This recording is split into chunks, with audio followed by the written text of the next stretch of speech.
process. He pretty much shut everybody down and everybody out. Can you tell us a little bit about Guard Memelar, what attracted you to him and made you solicit an offer? Yep. Okay. Good question. So Guard came to our summer football camp. I guess that was 2 years ago. He was the first commitment in his class there.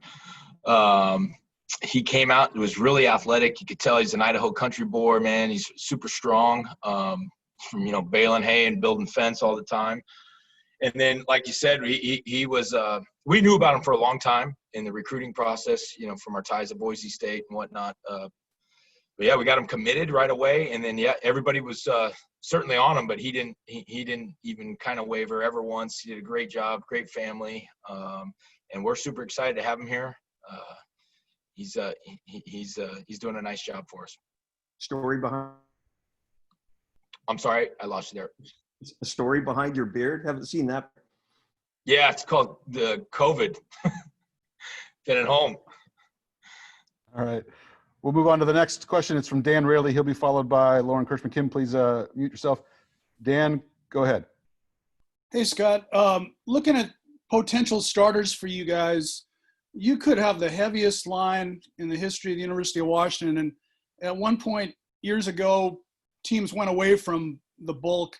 Could you talk about that with, all these guys that are 355 to 300 pounds? Yeah. So we have, I'm trying to think off the top of my head. I think we really only have, I'm trying to do some quick math here. I think we're about 4 guys over 330 right now. And I feel pretty confident in saying that they can all move their feet at that size. We do have a lot of guys that are right at that 300 to 320 mark. We did want to recruit big guys, but first and foremost, they have to be able to move.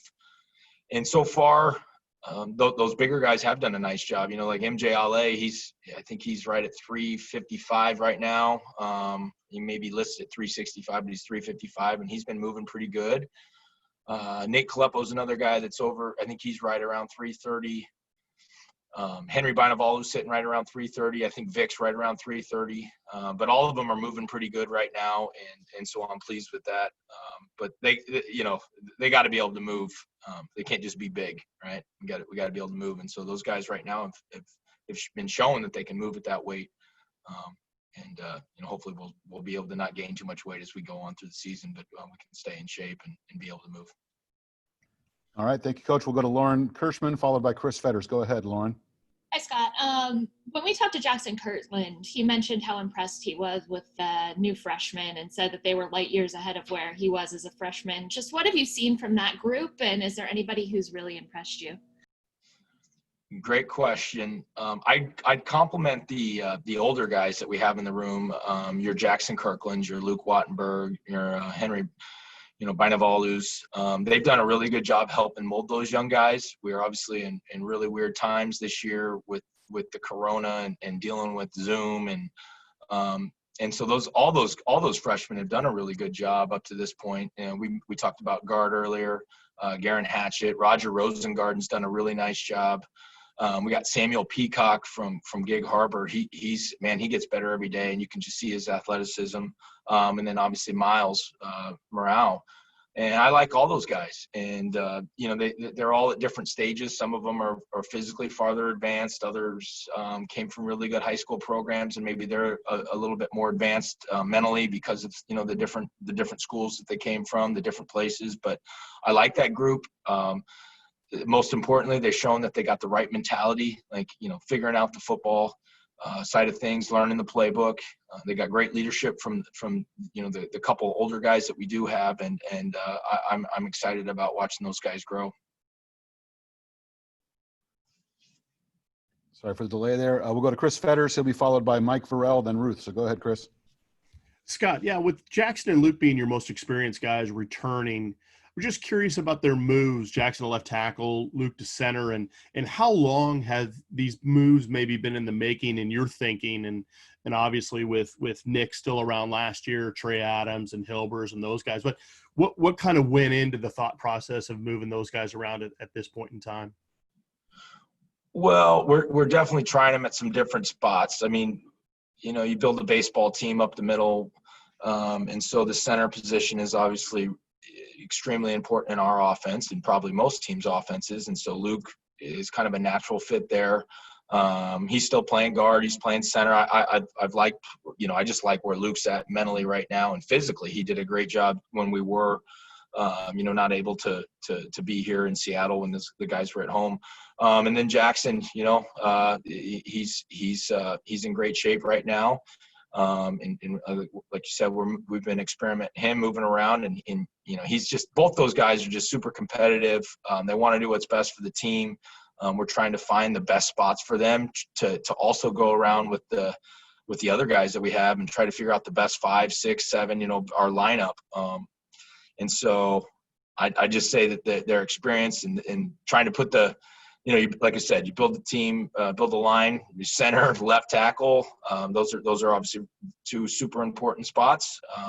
And we're relying on their leadership right now, and we'll figure out what they're best at, what the best 5 is. But I like where both those guys we're at mentally and physically right now. All right, thanks. We'll go to Mike Vorel, followed by Ruth, and then Christian. Raise your hand if you have questions after those guys. Yeah, Scott, with Jackson specifically, I mean, you mentioned it, but he had maybe the biggest body transformation on the team this offseason, really impressive. I'm just wondering, being at the size he's at now and the shape he's in, how does that make him better suited for left tackle, and just what are your expectations for him? Yeah, I just think that anybody that gets in good shape, they're able to move better, bend, certainly bending, flexibility, quick twitch. And he's done a great job. He did a great job, not only here when he was here, but also, at his home, with his dad, Dean, as you guys know, and his family down there. I mean, he's just totally bought into trying to make himself the best player he can be. And, he's looking really good and he's moving really well. And, he's hopefully taking his game to the next level, assignment wise and with anticipation of the defense. And, I'm happy with where he's at. And, the kid's just tough, man. I don't know any way to say it other than he's just tough. He's a competitor. All right, we'll go to Ruth Robbins. Ruth will be followed by Christian Caple, then Fetters. Go ahead, Ruth. Hey, Scott. Hi, Ruth. Hi. My question is circling back to Miles Morale, where you were talking about him. I just wonder, when you were recruiting him, obviously he had a lot of stars and he was a highly ranked guy, but what did you see in him that really stood out to you in terms of his upside and what he can do at Washington? Yeah. Well, he comes from obviously a great high school program there at Mater Dei, and they do a fantastic job. I'd say this: Coach Lake and I had the chance to go down last year. I think we were on a bye week, and it was the first game between Mater Dei and St. John Bosco. The craziest high school football game atmosphere. I mean, you had to have a parking pass. There was standing room only. And I just say this about Miles: the moment was never too big for him. He was just fit on the stage. He looked like a gladiator walking out there, ready to go. And that was the thing that made me feel so good about it. Is just he was ready to compete. I think if you go back, and I can't remember for sure, so don't quote me on this, but if you watched, I think it was his sophomore year, I want to say Mater Dei was playing I'm drawing a blank. Inland Empire School does a really good job. And they had like the number 1 D end, I think, in the recruit in the country. Don't quote me on all this. This is a little vague for me, but basically the coach was like, hey, like what I said, the moment was never too big for him. He went out there and he played great against, top recruit. He was a sophomore there. And yeah, I think like the best way of saying it is just the moment's not too big for him. And that's really exciting. All right, thanks. We'll go to Christian Caple, followed by Chris Fetters. Go ahead, Christian. Hey, Scott, I know Jackson had mentioned that Troy Fautanu is practicing some at left tackle. Curious where the other guys in that class, Nate Caleppo and Julius and Corey Luciano are practicing for you guys position-wise right now. Yeah. Okay. So Troy and Nate have been, for the most part, both playing on the left side of the line, left guard and left tackle. Corey's been and Julius have been playing on the right side of the line, really right guard and right tackle. And those guys are growing. I do feel a little bit like Nate never has had a spring football. Troy had gotten hurt he graduated early. He got hurt really early in his spring football, the one that he was here for. So he basically didn't get one. Julius did have the first spring football. And so those guys are still, I mean, most of them haven't even had one spring football. And so they're really young. They're playing, we're trying to keep them on, like I said, Nate Troy on the left side of the line, figuring out who's best to tackle guard, and then vice versa with Corey and Julius on the right side of the line at right guard and right tackle. And, we got to figure out the best combination. And so we're moving those guys around and seeing who can do what. All right, we'll go to Chris Fetters, followed by Kim Grinolds. Go ahead, Chris.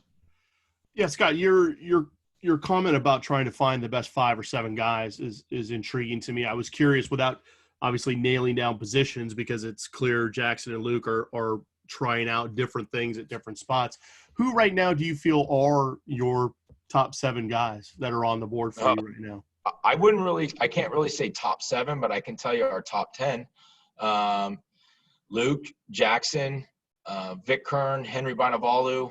Oh gosh, you got me on the spot now. MJ Ale, Mateo Mele, Corey Luciano, Troy Fautano, Julius Bulow, Nate Coleppo. I think I just laid 10 right there. And then we got guys like Will Pliska, and then you got all your freshman guys that are still figuring it out. I mean, it's a really young group. You take Luke and Jackson out of it, it's a really young group.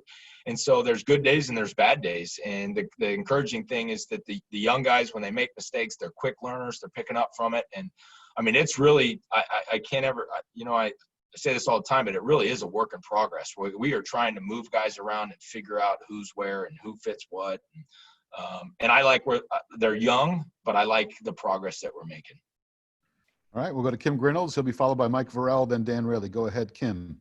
Hey, Scott, I was talking to Coach Gregory about, taking a look at the NFL and the early season injuries with the lack of training camp time. You obviously would have liked more, and he talked about rotating guys in. On the offensive line, is it a little bit more difficult to rotate guys in? Is the continuity more important? Can you just talk about that a little bit? About last year you were able to roll some guys in. So is it important to roll those guys in, or the continuity? Yeah, I think it is important to roll guys in, but there's nothing better than just knowing that you have your 5 and it's clear cut. But the problem with that is that unfortunately injuries happen. And I mean, I'll be crazy to think that we're not going to have an injury this year. I certainly don't want that to happen, but you look what happened last year with Nick Harris. Mateo Mele had to step up. It's the first game of the year, and I think Nick went down early in the first quarter. Mateo had to be thrown in the fire against Eastern Washington, and then obviously later on down the road he started versus Arizona, and then Jackson got hurt last year, and luckily enough Henry Bonavalu is ready to go. Henry Roberts had to play for us. I mean, 2 years ago, Trey Adams. I mean, so it's just unrealistic to think that we're not going to have to roll some other guys. And if it's a close competition between 2 guys, yeah. I mean, I love the continuity more than anybody, but it's just not the way of the world sometimes. And so we got to be ready to move guys. We will, if guys are deserving of playing, we will find a role for them. And we know that we have to continually develop our guys. All right, we'll go to Mike Vorel, followed by Dan Raley, and then Ruth. Go ahead, Mike. Yeah, Scott. I mean, I'm wondering with MJ Ale, such a big dude and such a big athlete who can move. And, we see stuff on social media of him chopping wood with ferocity. How is he a different kind of athlete than some of the other guys you have?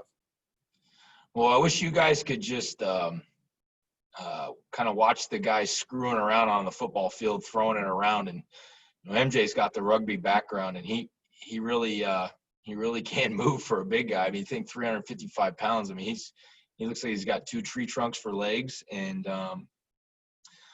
he can move. And so we're trying to get him up to speed, with just the different schemes and playing fast off the ball. But he really is he's a pretty special athlete. I mean, he can run, catch.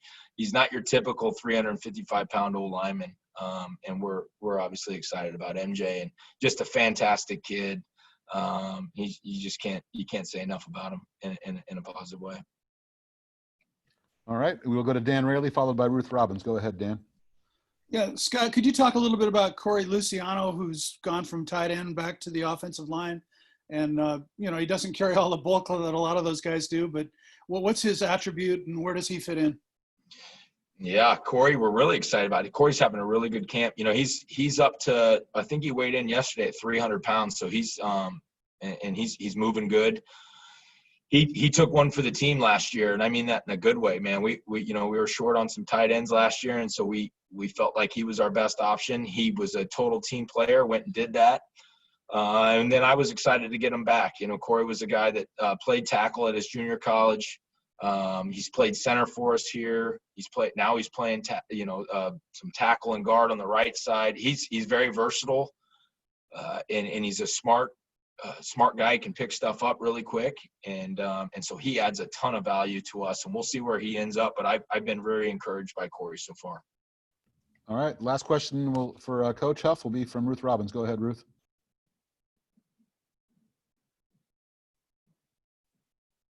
Hey, Ruth, you're muted. Sorry about that. You got your grandkid or what? No, he's asleep. Okay. No, now looking over this depth you have right now, in terms of quality depth, you know, do you feel better about going into this year with this offensive line than you have in the past at Washington? Well, I'd say this: we have a ton of potential, and we really do. But if you look back and you go through the roster there, you got to look at how many spring footballs these guys have. And there's a lot of guys that have had, you know, maybe only one, and there's a lot of guys that have had zero. And so we're really young. There's days where we're making young guy mistakes. As you know, it's hard to coordinate, you know, 5 guys doing the same thing. So I feel that we're making great progress. We have a ton of potential. But we've got to, there's no experience for games and running out of Husky Stadium the first time, or, you know, or an opposing stadium for the first time. And so yes, I love our depth, but we're really young. And we'll see where we're at here. And I guess it's like 2.5 weeks. And I think we're going to make big strides from now until then. And I can't say enough. I really like this group. They work really, really hard. But there is a lot of we got a big learning curve that we got to get going on really quick. All right, we'll take one more question from Chris Fetters. Go ahead, Chris. Yeah, Scott, obviously with yesterday being the first padded practice, you've kind of laid out to us how many position battles you're dealing with, and obviously your youth having to ramp up in terms of, you know, kind of going against the bullet, so to speak. How late can you reasonably go before the Cal game, before you really start nailing down some positions and really getting into the guts of the two deeps and figuring all that stuff out? Yeah, that's a great question. I mean, we certainly want to have a week. I feel like a week to just go through, like, what a week from the game, we're going to need to have some decisions made there and start really, defining people's roles. But until then, we're going to keep mixing it up, and consistency is the key. We want to see who's going to be the most consistent from now until then. And we're going to have, we got some mock kind of game situations that we've been doing. And so we'll keep pushing we're going to keep pushing the envelope. Certainly want that continuity. But we got to, it's more important to make sure that we got the right 5 rolling out that first game. All right. That'll do it for Coach Huff today. We thank you for taking the time with us here, Coach. Thanks. Thank you, guys. Have a great day. Roll. We will start with questions with Christian Caple. He'll be followed by Lauren Kirschman. Christian, go ahead for Sean. Hey, Sean. I'm just curious if after practicing now for a little while in this new offense, you could just kind of compare what you guys are trying to get done now to what you've been running the last few years. Definitely, I think we want to come out every game and just be the most physical team, and on both sides of the ball. So whether that's running the ball hard or making tackles and tackling people as hard as possible. But that's definitely the emphasis on who we're trying to be and identify as a team. We want to be the toughest team in the Pac-12. And, yeah. All right. Sorry, I lost it there for a second. I think we're all live and good to go. We'll go with Lauren Kirschman, followed by Chris Fetters. Everybody else, please raise a hand if you have a question for Sean. Go ahead, Lauren. Hey, Sean, is there anybody on offense who's really caught your attention? Anybody that's making a lot of plays and standing out to you over these first few days? I would say as a whole, the offense has looked really good, but the 2 freshman receivers, Rome and Jalen, have looked really, really good. And just because I haven't seen them play before, and it's my first time seeing them, but it's definitely nice to have some new faces and seeing some new guys make some plays. All right, we'll go to Chris Fetters, followed by Christian Caple. Go ahead, Chris. Yeah, Sean, also in terms of something new, it feels like you guys have a lot of bigger guys in the running back room this year. When you look at Kamari at 230 and the walk-on Javon at 220, I think even Rich is like a 210, I think he's listed at. How do you think that's going to benefit you guys, and what do you think you're going to be able to be capable of doing as a running back group this fall, maybe with the bigger guys in there? Yeah, I mean, definitely with a bigger type back, it's going to wear down defenses. I mean, tackling Rich and Kamari both being over 210 pounds, I mean, that's definitely something you don't want to do 40 times a game, and it's definitely going to wear people down. And it's dope for me as well because I guess I can be like a change of pace back, and whether I'm back there or one of our power backs are back there, it's something different, and the defense is always going to have to adjust. All right, we'll go to Christian Caple. He'll be followed by Dan Raley. Go ahead, Christian.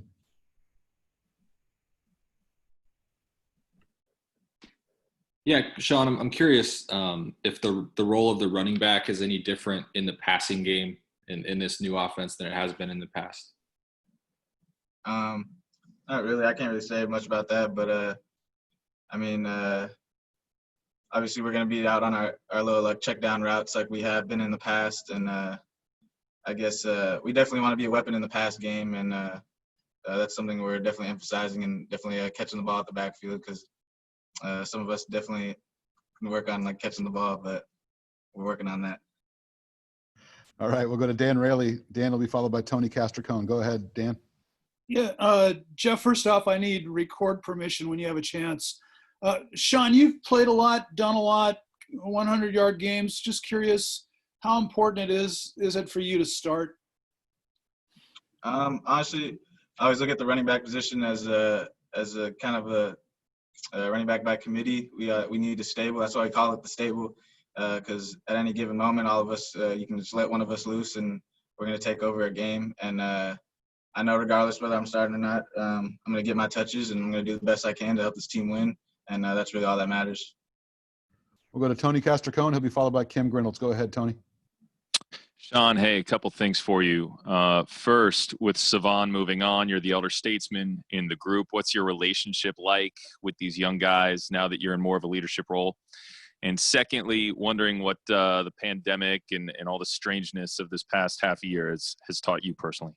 Mm-hmm. Yeah, it's definitely different walking in here every day and knowing I'm the oldest guy in the running back room now, and all these young guys are looking up to me and asking questions, and it's definitely a role that I enjoy, and it's something I'm gonna grow into more and more day by day, and it's awesome just to see the new guys coming in and just know that I was once one of them with a bunch of questions, wide-eyed, and getting nervous anytime I got thrown in there, and so the best thing is just being positive and just helping them grow as much as possible.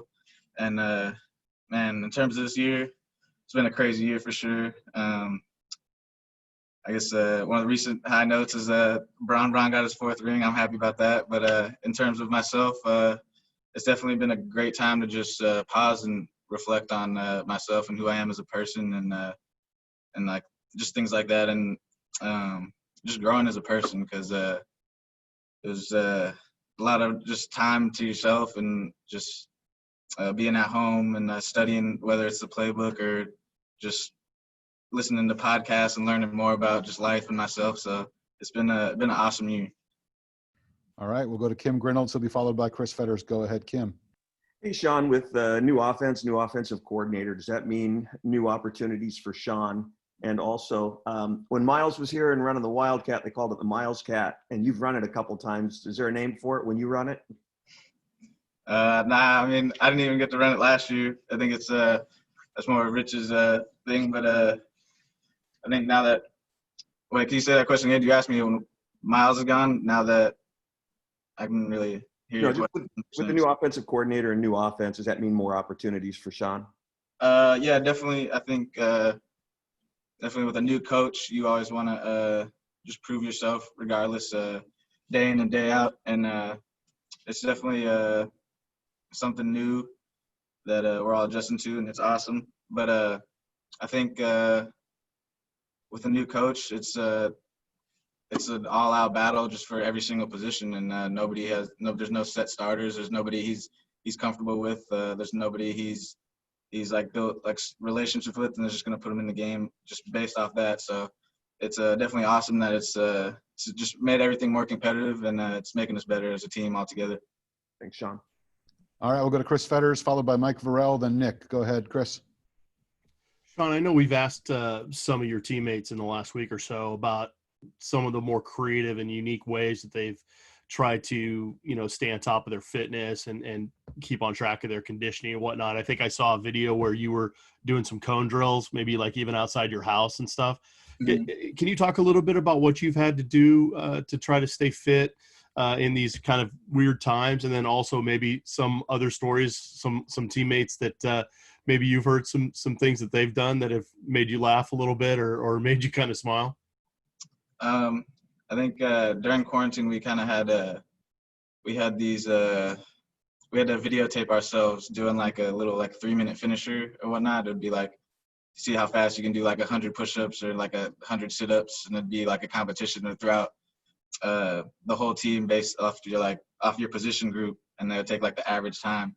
And it was funny just watching everyone send their videos in the group chat, and sometimes just like watching it and seeing like all the different locations people were doing it at.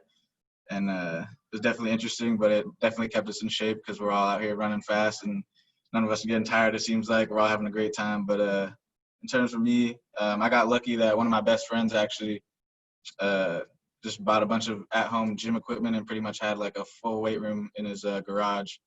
And I would go over there and work out every day, and then try to get some footwork drills like you saw with one of my coaches out back in Cali. All right, we'll go to Mike Vorel, followed by Nick. Go ahead, Mike. Yeah, Sean, I'm wondering, if you were to evaluate yourself, you play a lot of football here. How are you a different player or a better player than maybe a year ago or 2 years ago? Mm-hmm. I would say definitely just more of understanding the game as a whole, and being able to line up out there and look at the defense and understand what they're going to do based off tendencies and how people are lined up. And I know when I first got here, that's not something I would ever have thought of. I would know. I just thought I was getting the ball and just they're telling me to run this way, and I'm going to go find a hole that way. But now it's definitely awesome to pretty much understand the game in and out, and yeah. All right, we'll wrap things up for Sean with Nick Mendro from the Daily. Go ahead, Nick. Yeah, so in previous years, Coach Lake was always on the defensive side of the ball, but now that he's over at head coach, have you gotten a chance to kind of work with him more, or what's that been like having him at head coach? I would say the transition to head coach has pretty much been pretty much effortless, I guess. It's he's definitely all around the field, everywhere at all times. He's coaching everyone, like walking around to different groups and seeing what we're all doing and hyping us up at all times. And he's just a great energy, great guy, and I'm excited for the future. Even though I only got one season left, I'm excited to see where he takes his program in the future. And it's exciting times. All right. Thank you very much for your time here today, Sean. We'll be back with Luke Wattenberg, in just a few minutes. Thanks, everybody.